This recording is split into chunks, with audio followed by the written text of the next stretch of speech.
Maligayang pagbabalik sa Rex Recap. Sa video na ito, ibabahagi ko sa inyo ang war and action movie, na pinamagatang The Mountain 2, na ipinalabas noong 2016. Nagsisimula ang pelikula sa isang grupo ng mga teroristang ISIS na handa ng patayin ang isang journalist. Dinukot siya ng ISIS dahil sa pag-uulat niya ng mga kalupitan ng grupo laban sa mga sibilyan. Balak ng mga terorista na i-record ang kanyang pagkamatay upang takutin ang buong mundo at pigilan silang lumaban. Pero hindi nila alam, may isang grupo ng Turkish Special Forces na binubuo ng 7 sundalo ang nag-aabang upang pigilan ang pagpatay. Nagbihis sibilyan ang mga sundalo at naghihintay ng tamang oras para isagawa ang kanilang plano. Samantala, may isang sniper na nakatago sa isang lumang gusali at handang bumaril mula sa layong 800 metro. Nang patayin na sana ng terorista ang journalist, binaril ito ng sniper sa ulo. Agad ding inatake ng iba pang miyembro ng special team ang lugar, tinapos ang mga natitirang terorista, at nailigtas ang journalist. Pagkatapos ay ipinakilala ang 7 miyembro ng Turkish Special Forces na pinamumunuan ni Lieutenant Colonel Vesil, Mustafa, Oz, Bakir, kasama ang kanilang sniper na si Arif. Tiniyak nilang patay na ang mga terorista at pagkatapos ay sinira ang kamera. Sumunod, makikita sina Oz at Bakir na nag-uusap tungkol sa kanilang buhay. Nagtanong si Oz kung tama ba ang desisyong sumali sa Special Forces, at sinigurado ng kaibigan niya na ikararangal siya ng kanyang mga magulang. Sa kasalukuyan, naghahanda ang grupo na umuwi at isama ang journalist papunta sa landing site ng helicopter. Galit na galit ang journalist nang malamang hindi na iligtas ang kanyang cameraman at iba pang kasamahan. Ipinaliwanag ni Vesil na sinunod lang nila ang utos at kailangan na nilang bumalik sa base. Mahaba-habang biyahe ang kanilang haharapin dahil 24 na kilometro ang layo ng helikopter mula sa kanilang kinaroroonan. Lumipas ang ilang buwan, makikita sa opisina ng komandante na noong una ay ayaw ni Vesil na isama ang dalawa sa misyon. Ngunit nakumbinsi siya ni Oz at Bakir. Habang nasa biyahe, nakakita sina Bakir at Oz ng isang nakakatakot na tanawin, mga bangkay ng mga taga-baryo na pinatay ng ISIS mga 3 oras ang nakalipas. Pinapatay ng mga teroristang ito ang mga sibilyang may iba't ibang pananampalataya, at kahit ang mga bata ay hindi nila pinaligtas. Nagulat si Arif, ang sniper, kay Vesil na may paparating na mga terorista sakay ng kotse. Sinabi ni Vesil na hayaan silang lumapit, na nagpapahiwatig na handa na silang tapusin ang mga ito. Bumalik tayo sa nakaraan kung saan ipinapakita si Lieutenant Colonel Vesil habang kumukuha ng mga sundalo para sa Special Forces. Sabi niya, nasa daan-daang sundalong lumahok sa pagsasanay, 20 lang ang mapipili para sa Turkish Special Forces, at sila ay haharap sa mabibigat at napakadelikadong mga misyon. Binalaan niya sila na kahit ang kanilang mga sakripisyo ay malilimutan at ang kanilang mga pangalan ay hindi maaalala bilang mga bayani, ang pangunahing layunin nila ay magsilbi sa bansa at magbigay proteksyon laban sa lahat ng banta. Pagkatapos, nagtapos siya sa isang maikling talumpati ng motibasyon at ni-recruit sina Oz at Bakir sa koponan. Sa kasalukuyan, papalapit na ang mga teroristang ISIS sa kanilang kinaroroonan. Si Lieutenant Colonel Vesil at ang kanyang mga tropa, na nakatago, ay agad na nag-utos sa mga tropang sniper na pabagsakin ang kalaban gamit ang long-range fire. Kasunod nito, na-neutralize ng sniper ang natitirang terorista sa sasakyan. Matapos patayin ang kalaban, nakatanggap si Vesil ng ulat mula sa punong himpilan, napapalibutan na ng ISIS ang lugar ng mga Kurdish. Kaya't kailangan nilang lisanin ang lugar kaagad. Nang marinig ito, iminungkahi ng journalist kay Vesil na humanap sila ng mas ligtas na lugar. Balik sa nakaraan, sa panahon ng matinding pagsasanay na dinaanan ng mga sundalo, tanging ang pinakamalalakas sa isip at katawan lamang ang makakapasok sa Special Forces. Araw-araw ay kailangan nilang patunayan sa pamamagitan ng iba't ibang pagsusulit na karapat-dapat silang naroon. Sa kasalukuyan, sa wakas ay nakarating na ang koponan sa kanilang destinasyon, ang libingan ni Haring Arcadio. Bago magpahinga, iniutos ni Vesil sa iba na masusing inspeksyonin ang lugar. Kinagabihan, 3 sundalo ang palihim na pumasok sa libingan ni Haring Arcadio. Doon nila nadiskubre na tinitirhan ito ng mga armadong terorista. Sa simula, tahimik nilang pinaslang ang mga kalaban at sinubukang i-deactivate ang mga pampasabog. Bigla na lamang tumalon ang isang terorista sa isang sundalo, ngunit abala ang dalawa sa pag-deactivate ng mga bomba kaya't kinailangan niyang ipagtanggol ang sarili.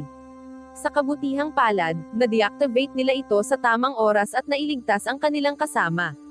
Sa ganitong paraan, nasiguro nila ang lugar at maaari na silang magpahinga sa gabi.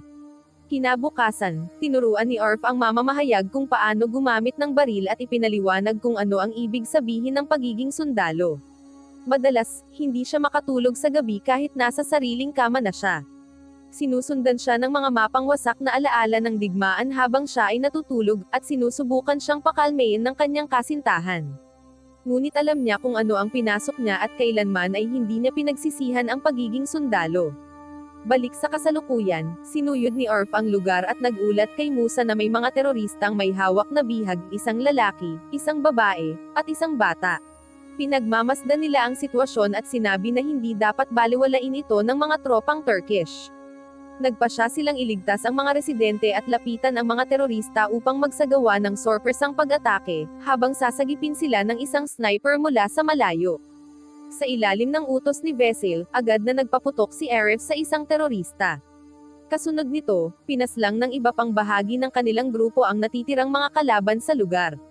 Bigla nilang natuklasan ang presensya ng isang kalaban na sniper, kaya agad na kumilos si Aref. Matapos maalis ang banta, pinalaya ng mga sundalo ang lahat ng bihag. Isang sundalo ang nagsabi kay Vesil na hindi sila sumusunod sa plano kaya hindi sila dapat naroon. Ipinaliwanag ni Vesil na kadalasan ay nagbabago ang sitwasyon kaya kailangan nilang kumilos ayon sa kanilang sariling paraan. Nakakita si Orf ng isang lalaking malubha ang sugat, at agad itong tinulungan ni Vesil. Sinabi ng lalaki na siya ay isang kapitan ng pulisya mula sa rehiyong Kurdish at inamin na pinatay ng ISIS ang 80 sa kanyang mga tauhan, at siya na lang ang naiwan. Nakiusap ang pulis kay Vesil na tapusin na ang kanyang paghihirap, at ginawa ito ng Tenyente Koronel. Pagkatapos nito, ipinagpatuloy nila ang paglalakbay kasama ang 2 sibilyan, isang batang lalaki at isang batang babae. Habang nagpapahinga sila, iniulat ni Aref na malapit lang ang nayon kung saan nakatira ang mga nailigtas nilang sibilyan. Habang tinitingnan ang nayon, sinabi ni Aref kay Vesil na tila ligtas ito mula sa mga teroristang ISIS. Dagdag pa niya, may lugar na maaaring paglapagan ng helicopter na malapit sa nayon kaya makabubuting bumalik sila sa kampo ng militar kinabukasan ng umaga. Di naglaon, dumating sila sa nayon ng may matinding pag-iingat at tiniyak na walang presensya ng mga terorista sa paligid. Sa wakas, muling nakapiling ng mga bata ang kanilang ina. Samantala, sinalubong ng kapitan ng nayon si Vesil at ipinakilala siya sa tanging natitirang lalaki roon na si Boran. Ibinunyag ni Boran na ang natitirang mga taga-nayon ay nasa 40 katao, 25 na matatanda at 15 na bata. Pagkatapos ay inanyayahan niya silang magpahinga sa kanyang tahanan. Makalipas ang kaunting sandali, nakatanggap ng tawag si Vesil mula sa command center. Ipinaalam sa kanya na winasak ng mga terorista ang hukbong Iraqi at darating sa nayon kinabukasan ng hapon ang mga Kurdish mula sa pangunahing batalyon ng ISIS. Inutusan ng grupo na lisanin ang nayon at magtungo sa assembly site pagsapit ng madaling araw. Nang marinig ito, walang nagawa si Boran kundi tanggapin ang kapalaran ng kanyang nayon at sabihing kailangan na nilang umalis. Sinubukan ng journalist na pigilan ang tropa ni Vesil sa pag-alis at nakiusap sa kanila na protektahan ang nayon dahil papatayin ng mga teroristang ISIS ang lahat ng mga taga-nayon. Gayunpaman, tumanggi si Vesil dahil ang pangunahing misyon nila ay iligtas ang journalist at hindi ang protektahan ang mga taga-nayon. Para kay Musa, ang tagumpay ng misyon ay mahalaga para sa kaligtasan ng kanyang mga kasamahan. Ngunit sinabi ng journalist na ang tungkulin ng hukbo ay ang protektahan ang mga mahihinang mamamayan. Kumuha ng isang bata ang journalist at hinarap si Vesil, hinahamon siyang sabihing hindi niya kayang iligtas ang bata. Ngunit nanatiling tahimik si Vesil. Maya-maya, lumapit si Az kay Vesil at sinabi sa kanyang mayroon silang mga taong kailangang iligtas. Gayunpaman, sinabi ni Vesil na may mga pagkakataong hindi nila kayang kontrolin ang mga bagay sa paligid nila. Sabi ni Az, kung kailangan nilang sumunod sa utos ng nakakataas, mas mabuting umalis na lang sila. Pero kung may puso pa sila, tiyak na hindi nila hahayaang brutal na patayin ng mga terorista ang mga taga-nayon. Dahil dito, nagpasya si Vesil na iligtas ang mga kaawa-awang tao, isinama silang lumikas kasama ang journalist. Kinabukasan ng umaga, dumating ang isang helicopter mula sa base para sunduin ang journalist at ang espesyal na unit. Pagdating sa landing site, dinala ni Vesil ang journalist at lahat ng mga taga-nayon. Inuna nilang isakay ang mga bata sa helicopter, at sinabi ni Vesil sa journalist na mananatili ang espesyal na unit upang protektahan ang natitirang mga taga-nayon. Nagtaka siya at ayaw sanang umalis, ngunit sinabi ni Vesil na ang pangunahing misyon niya ay ang iligtas siya. Hiniling niyang sumakay na siya sa helicopter. Ibinigay ni Vesil sa kanya ang isang liham at hiniling na basahin ito pagdating niya sa base. Ipinaalam niya sa base militar na nanatili siya sa labanan, pati na rin ang iba pang sundalo. Humiling siya ng isa pang helicopter, ngunit sinabi sa kanya na maraming terorista sa lugar kaya't napakadelikado. Kaya't sinabi niyang kailangang alisin muna nila ang banta, saka sila ililigtas. Bago magsimula ang labanan, itinaas nila ang watawat ng Turkey upang itaas ang kanilang diwang makabayan. Pagkatapos, nagsama-sama sila upang magplano ng estratehiya laban sa paparating na kalaban. Naglagay sila ng mga bomba sa mga lugar na posibleng daanan ng mga tropang ISIS. Inutusan ni Vesil si Arif na pumwesto sa tuktok ng tore ng mosque kung saan makikita niya ang tanawin sa malayo. Si Boran naman ang inatasan na protektahan ang sniper. Si Vesil at ang iba pa ay lumaban sa harapang linya.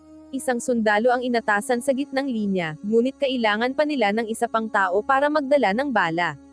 Kaya't nagboluntaryo ang isang babaeng nagngangalang Lubot upang tumulong sa kanila. Pagkatapos nito, itinago nila ang mga taga-nayon sa isang ligtas na lugar habang hinihintay ang pagdating ng mga kalaban. Bawat isa sa kanila ay nagkwento ng kani-kanilang karanasan sa buhay. Mula sa tuktok ng tore, nakita ni Arif ang pagdating ng mga kalaban na tropa, humigit kumulang 200 katao, 8 tactical na sasakyan, at isang tangking gawa sa Amerika. Agad na pumwesto ang bawat isa sa kanilang itinalagang lugar. Pagdating ng mga tropa ng ISIS sa kinaroroonan ng bomba, pinasabog ito ni Vesil na pumatay ng maraming kalaban. Kasunod nito, nagsimulang patayin ng mga sundalo ang mga natitirang terorista. Dahil inaatake mula sa iba't ibang direksyon, napilitan ang grupo na umatras patungo sa gitnang linya. Sinubukan ni Mustafa na pigilan ang pag-atake ng kalaban sa harap, ngunit sa kasamaang palad, siya ay tinamaan at nahuli. Bago siya barilin ng mga kaaway, hiniling ni Mustafa kay Arif na ituring ang kanyang anak na parang sarili niyang anak. Determinado si Mustafa na lumaban hanggang sa huli, kaya't pinasabog niya ang sarili kasama ang mga terorista. Nagpatuloy ang pag-atake ng puwersa ng ISIS kaya't nagpa siya ang mga sundalo na umatras sa kanilang huling depensibong posisyon. Doon, sinubukan nilang mabuhay gamit ang natitirang bala. Ngunit habang papunta sila sa huling kuta, tinamaan si Azer ng isang sniper mula sa kalaban. Habang namamatay, iniutos ni Azer kay Arif na gumanti gamit ang kanyang katawan bilang panangga. Bagamat nag-aalangan, pumwesto si Arif at matagumpay na naalis ang sniper ng kalaban. Nagpapatuloy pa rin ang labanan, at sa huling kuta ay patuloy silang lumaban hanggang sa maubusan ng bala. Isang miyembro ng ISIS ang tumakbo papalapit sa kanilang kinaroroonan na may dalang bomba sa katawan. Napansin ito ni Vesil at sinubukang pigilan, ngunit siya ay tinamaan ng isa pang terorista. Ang pagbagsak ni Vesil ang nagtapos sa labanan, at sa wakas ay nagtagumpay ang Turkish Special Forces sa paglipol sa pangunahing batalyon ng ISIS. Samantala, dumating na ang rescue helicopter sa base, at binasa ng journalist ang sulat na iniabot sa kanya ni Vesil. Sa sulat, inamin ni Vesil na kung nabubuhay pa ang kanyang anak na babae, nanaisin niyang maging kasing tapang at bait ito ng journalist. Pinayuhan ni Vesil ang lahat na patuloy na tuparin ang kanilang panunumpa ng katapatan sa bayan at unahin ang kaligtasan ng mga sibilyan. Isang helicopter ang dumating upang sunduin sila at sa wakas ay maiuwi na sa kanilang tahanan. Wow naman! Doon nagtatapos ang pelikula mga idolo, salamat sa inyong panonood.